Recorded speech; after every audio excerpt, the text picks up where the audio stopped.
Hello everyone. इस video में हम लॉरेंज फोर्स के बारे में पढ़ेंगे और एक चार्ज को अगर हम मैग्नेटिक फील्ड में रख देते हैं तो उसका मोशन कैसा होगा ये पढ़ेंगे। तो पहला हमारा टॉपिक है लॉरेंज फोर्स। तो माना एक मैग्नेटिक फील्ड है, एक रीजन है मैग्नेटिक फील्ड का। ये मैग्नेटिक फील्ड है जिसकी डायरेक्शन इनवर्ड है। ऐसे ये हमने मैग्नेटिक फील्ड बना दिया। ये मैग्नेटिक फील्ड की डायरेक्शन ऐसे इनवर्ड है।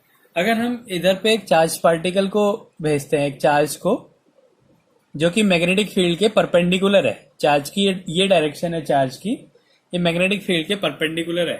तो हम अगर इसको v वेलोसिटी से इस मैग्नेटिक फील्ड में भेज देते हैं तो क्या होता है कि ये ऐसे एक सर्कुलर पाथ में मूव करने लग जाता है। तो अगर एक ये सर्कुलर पाथ में मूव कर रहा है तो इसका मतलब क्या है, इसमें सेंटर की तरफ एक फोर्स लग रहा है जिसको हम यहाँ पे सेंट्रीपिटल फोर्स कह सकते हैं। वो फोर्स क्या होता है, इसको एक सर्कुलर पाथ में मूव कराता है। तो अगर हम किसी चार्ज पार्टिकल को मैग्नेटिक फील्ड में रखते हैं तो उस पर एक फोर्स लगता है। और अगर एक चार्ज पार्टिकल है तो वो अपना एक इलेक्ट्रिक फील्ड लगाएगा तो उसके कारण भी उस पर एक फोर्स लगता है, F=QE, जो हम पहले पढ़ चुके हैं। तो suppose a charge moving in a magnetic field, suppose a charge moving in a magnetic field, moving in a magnetic field,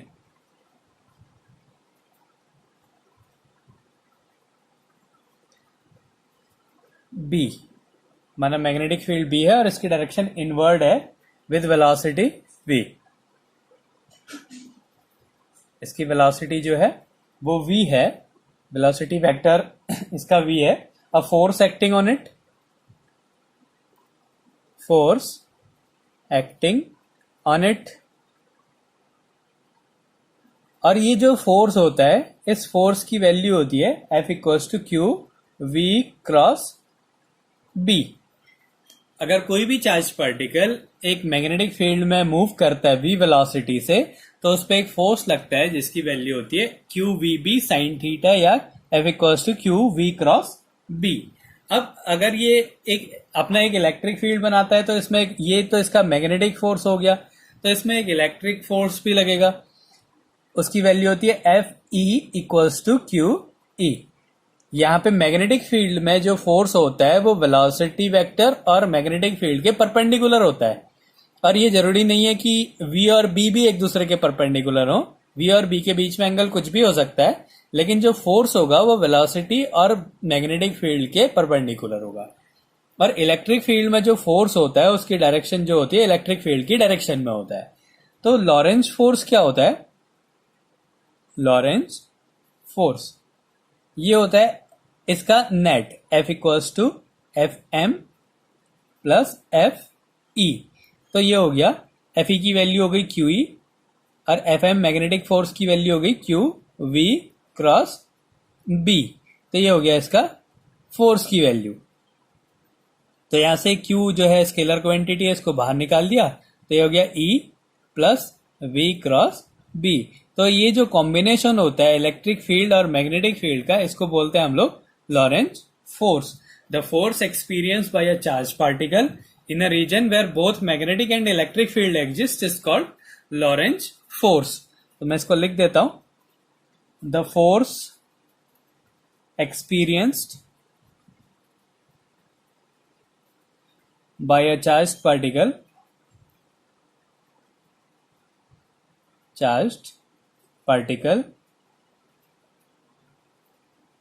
in a region where both magnetic and electric field exist, magnetic and electric field exist is called Lorentz force.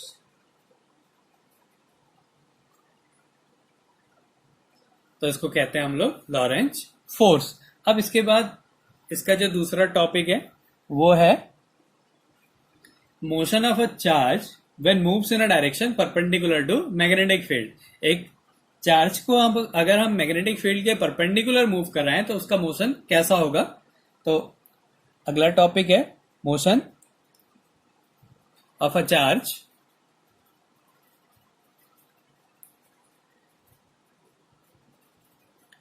motion of a charge when moves in a direction perpendicular to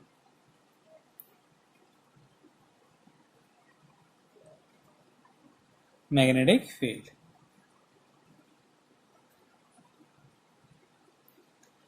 अगर एक charge को हम magnetic field के perpendicular move कर रहे हैं तो उसका मोशन कैसा होगा ये हमने देखना है।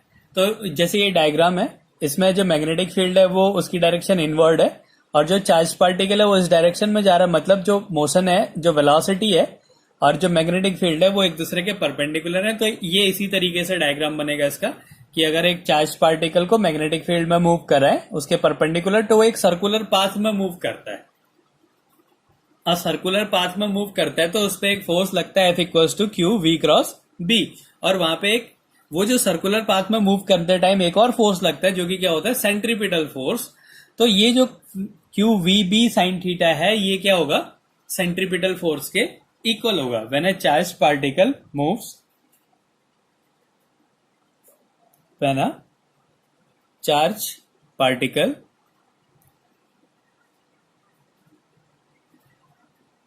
moves perpendicular to magnetic field,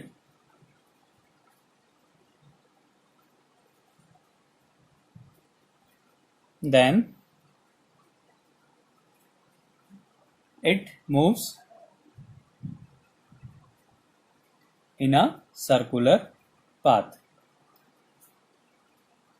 तो अगर कोई चार्ज पार्टिकल मैग्नेटिक फील्ड के परपेंडिकुलर मूव कर रहा है तो वो क्या होता है, सर्कुलर पाथ में मूव करता है। तो उस पर दो फोर्स लगेंगे, F=mv²/r जो कि उसका सेंट्रीपिटल फोर्स होता है, और दूसरा होगा F=QVB। और हम मान रहे हैं कि जो वेलोसिटी और मैग्नेटिक फील्ड के परपेंडिकुलर है, इसलिए क्या हो गया, QVB sin 90 हो गया, sin 90 की वैल्यू 1 हो गई, तो उस पर जो फोर्स लगा वो हो गया QVB।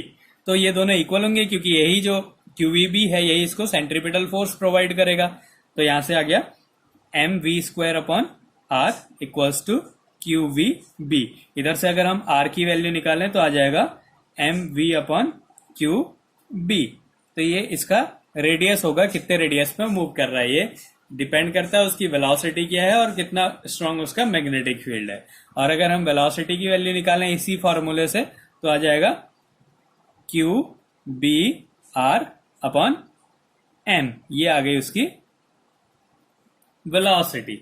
इसके बाद अगर हम इसकी एंगुलर वेलोसिटी निकालें तो हमें पता है V=r⍵। अब हम क्या करेंगे, यहां से r की वैल्यू पुट कर देते हैं, ओमेगा की वैल्यू निकाल देंगे। तो क्या हो जाएगा, V=r की वैल्यू है mv/QB × ओमेगा। तो v से v कैंसिल हो गया, यहाँ पे 1 आ गया तो QB/m हो गया। तो इसको सॉल्व करेंगे तो ओमेगा की वैल्यू क्या आ जाएगी, QB/m। तो ये आ गया उसका एंगुलर वेलोसिटी। अब टाइम पीरियड कितना होगा, t होता है 2π/ओमेगा। ओमेगा की वैल्यू थी QB/m, तो जाएगा 2π/QB/m। तो ये जाएगा t=2πm/QB।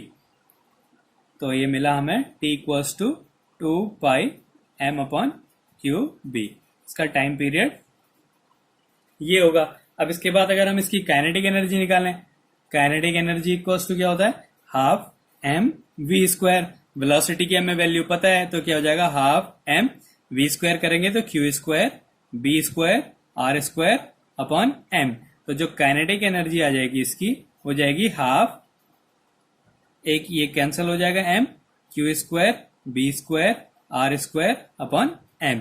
ये इसकी काइनेटिक एनर्जी आ गई।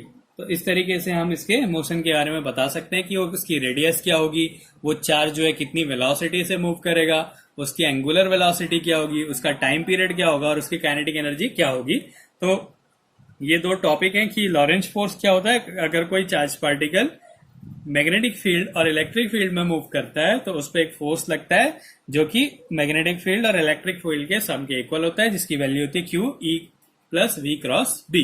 अब अगर एक चार्ज पार्टिकल को मैग्नेटिक फील्ड के परपेंडिकुलर मूव कराते हैं तो वो एक सर्कुलर पाथ में मूव करता है। सर्कुलर पाथ में मूव करता है तो उस पर दो फोर्स लगेंगे, F equals to M B square upon R और F equals to Q V B.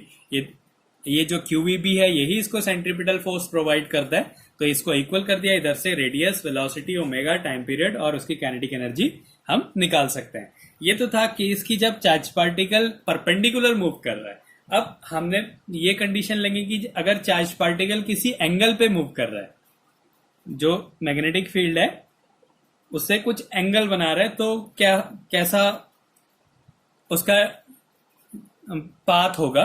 तो माना ये मैग्नेटिक फील्ड है, ये मैग्नेटिक फील्ड की डायरेक्शन है। अब हम क्या कर रहे हैं, इस मैग्नेटिक फील्ड में एक चार्ज को किसी एंगल पे मूव करा रहे हैं। तो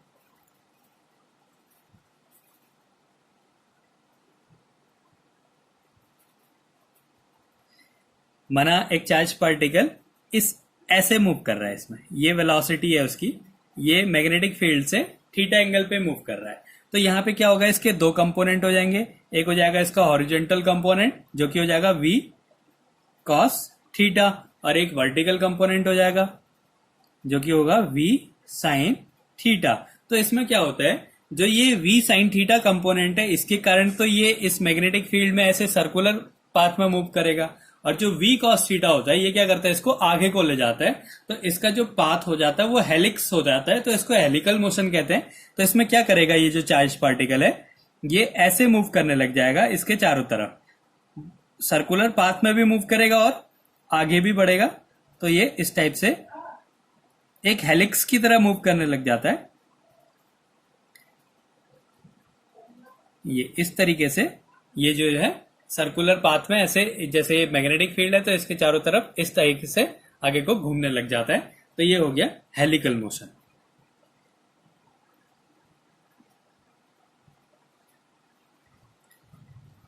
तो इस तरीके से हम अगर मैग्नेटिक फील्ड के परपेंडिकुलर मूव करा रहे हैं तो वो सर्कुलर पाथ में मूव करता है, और किसी एंगल पे मूव कराते हैं तो वो सर्कुलर पाथ में मूव करते करते आगे की तरफ बढ़ता है, जिसको हम बोलते हैं हेलिकल मोशन।